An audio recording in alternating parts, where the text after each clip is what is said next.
কাজী কাবিলনামায় যখন টাকার পরিমাপ লিখছিল, হঠাৎ মেয়েটি কাজীর কাছ থেকে কাগজ কলম নিয়ে বলে উঠল, আমার কাবিলনামায় টাকার পরিমাপ আমিই লিখব। আমি যা লিখব আমাকে তাই দিতে হবে।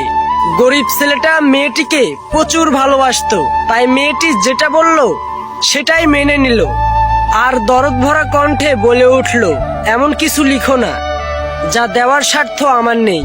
আমি গরিব হতে পারি, কিন্তু তোমাকে কখনোই ছেড়ে যাব না।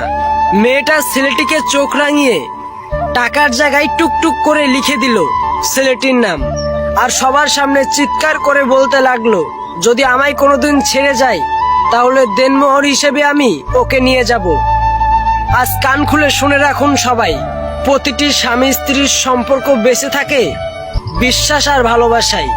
আর আজকের সমাজে তো দেনমোহরকেই বেশি প্রাধান্য দেওয়া হয়। টাকাওয়ালা ছেলে দেখেই মেয়েকে বিয়ে দেওয়া হয়।